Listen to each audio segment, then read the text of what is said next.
Salut, c'est Smith et je réponds pour des questions pour Vacarme. Alors ça s'est très bien passé au final, le jeu me manque pas du tout. J'avais vraiment envie d'arrêter, ça faisait quelques mois que j'avais envie d'arrêter et de mettre un terme à ma carrière de joueur. Il y avait deux raisons à ça. D'une, je prenais plus de plaisir, j'avais plus envie. Et la deuxième, c'est il nous fallait un coach en France. Et vu que j'étais le plus vieux joueur français et celui avec un petit peu le plus d'expérience et que j'avais envie de faire ça aussi, genre on m'a proposé, c'est venu naturellement, quoi. Donc en gros, mon rôle, c'est de suivre les joueurs, que ce soit en LAN, en prac, en match officiel, etc. Mon travail sur Internet, et c'est plus du travail en amont, que ce soit au niveau de aider Richard, au niveau de sa vision de jeu, des stratégies qu'il veut apporter, etc. Plus individuel, que ce soit travailler avec Kenny, avec certains joueurs, au niveau de plein de trucs, Dan sur son agressivité, Kenny sur son snipe, etc. Et en LAN, mon rôle, c'est d'être là, de être sûr que tout se passe bien. Bon, ça se passe pas super bien en ce moment, mais voilà. Et aussi comme un coach normal, de prendre des time-out quand je sens que l'équipe est bloquée et de trouver une solution pour remédier à ça. Alors non, c'est pas frustrant. En tout cas, en termes généraux, c'est pas frustrant. Juste quand c'est arrivé une ou deux fois depuis le début de l'équipe, quand tu n'es pas écouté, quand tu colles un time-out, par exemple en LAN, t'as que 30 secondes, tu parles et au final, il y a un joueur qui est pas d'accord. C'est arrivé au début de l'équipe parce qu'on n'avait pas mis en place, c'est moi qui parle et j'ai la parole absolue. Et là, ces dernières LAN, c'est arrivé une ou deux fois, je crois. Et c'est un problème qu'on va fixer. Et ouais, donc frustration quand on t'écoute pas et quand tu vois le round partir et parce qu'on t'a pas écouté. Alors le lien était très fort au début avec Kenny. Déjà c'est un joueur que j'estime beaucoup et je pense qu'il m'estime beaucoup aussi. On a joué ensemble donc voilà. Mais au début de l'équipe en gros c'était vraiment focus sur lui apporter ma vision du snipe, une vision beaucoup plus passive de ce qu'il a et en gros le rendre beaucoup plus complet. Chose que j'ai faite et chose qu'il a très bien appris. Genre, il a vraiment mixé les deux à un moment.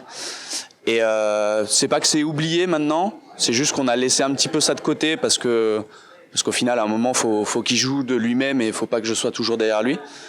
Mais c'est quelque chose qu'on va reprendre très bientôt parce que d'une part il m'en a dit son ressenti et son besoin et d'autre part parce que je pense qu'on en a besoin là dans l'équipe et que faut qu'il retravaille son agressivité, faut qu'il retravaille sa passivité et je pense que c'est une clé de l'équipe. Donc non, il n'y a pas tellement de différence entre quand j'étais joueur et quand j'étais coach, du fait que premièrement NKG c'est notre analyste, il essaie de nous suivre au plus gros tournoi et dans tous les cas le travail il se fait avant d'arriver au tournoi. Je suis pas fan du fait de travailler pendant les tournois, etc. Le travail doit être fait avant. Et les tournois, c'est juste là pour faire son travail, quoi. Enfin, voilà. Et entre les matchs, en gros, le seul truc qu'on peut faire, c'est si on perd ou si on gagne, si je vois des choses à dire, on fait juste un débrief du match et je monte les erreurs, etc. Et ensuite on passe la journée. Et sinon, ce qu'on a mis en place à ce tournoi, c'était plus une structure, en gros, avant les matchs, après les matchs.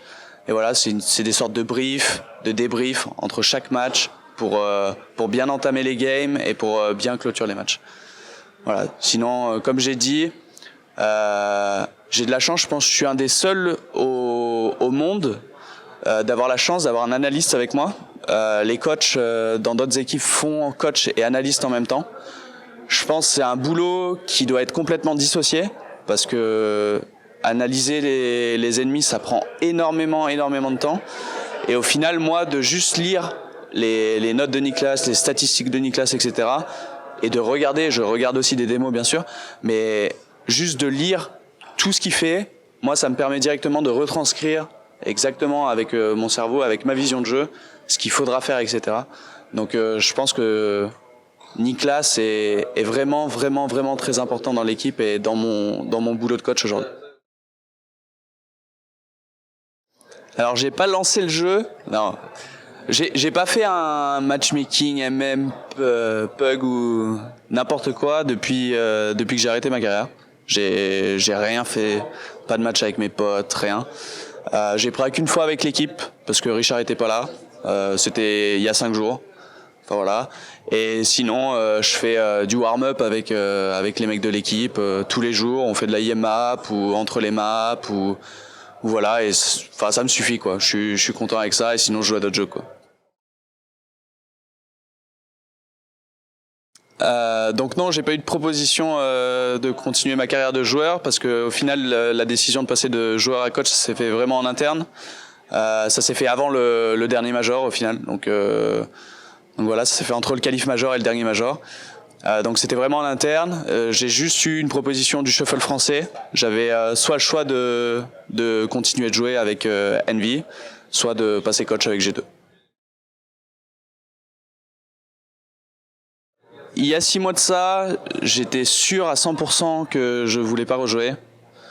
Aujourd'hui, j'ai des petits doutes et je me dis que pas du tout maintenant, d'accord. Mais à la fin de mon contrat avec G2, dans 1 an et demi encore, si je retrouve l'envie et la flamme de jouer, je rejouerai. Peu importe si je dois pas jouer chez G2, pas jouer chez Envy, pas jouer chez LDC, même jouer plus bas. Genre je rejouerai, mais c'est juste l'envie de compétition en tant que joueur. Si ça revient, bah bien sûr je rejouerai quoi. C'est normal. Après je le vois pas revenir. En parlant tout honnêtement, je le vois pas revenir. Je le vois un petit peu plus revenir qu'il y a 6 mois, mais c'est quand même trop peu et je suis quand même assez vieux et voilà. Et au final j'ai un métier maintenant qui me plaît, où je suis vraiment heureux et j'ai pas cette pression là de la communauté etc. Et ouais, je suis content, j'essaye de m'améliorer chaque jour et j'espère devenir une référence en tant que coach en France.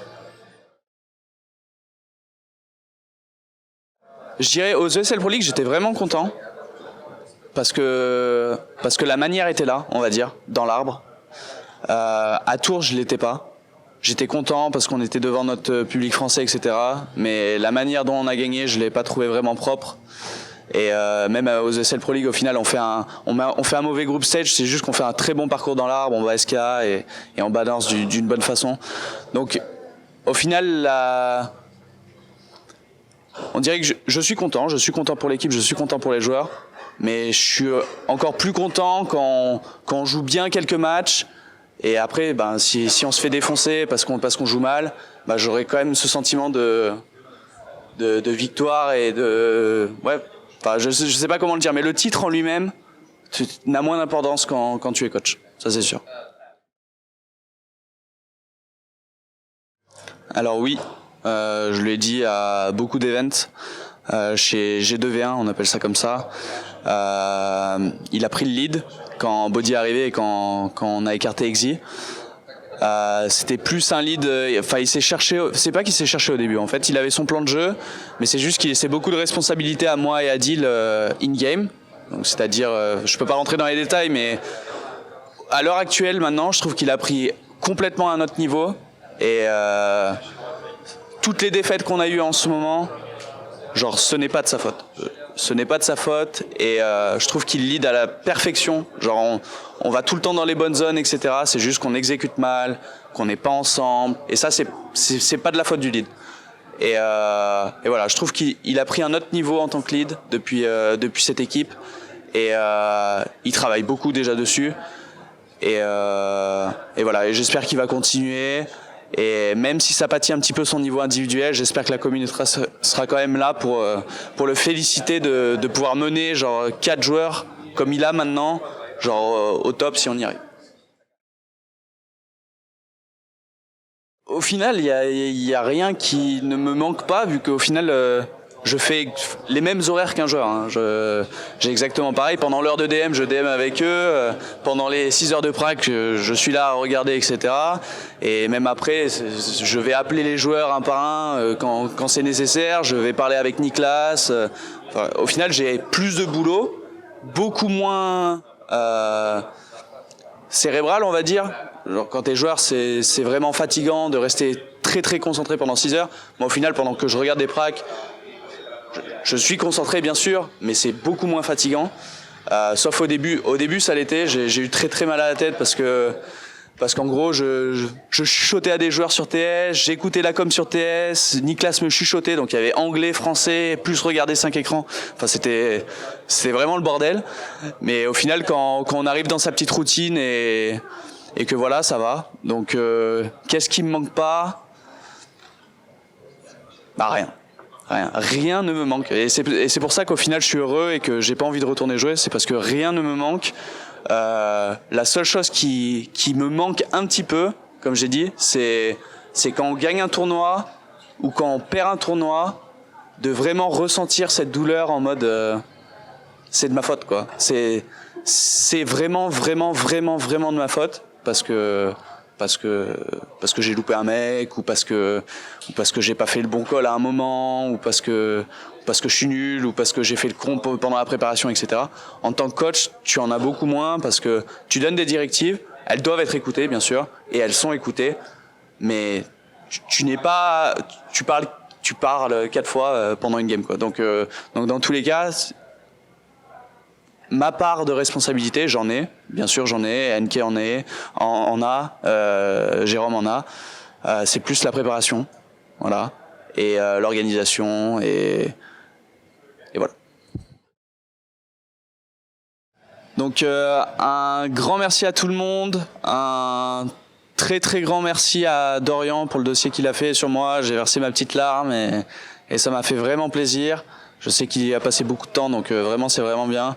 Merci à tous les fans français qui m'ont supporté pendant tout le long de ma carrière, qui ont toujours cru en moi, etc., qui m'envoient toujours des messages, enfin voilà, qui seront toujours là pour moi. Merci aux autres quand même. Enfin voilà, au final, ok, vous m'avez peut-être aidé à me faire arrêter de jouer, mais au final, je suis encore plus heureux maintenant, donc voilà, merci quand même. Merci à vous pour l'interview, merci à G2 et voilà.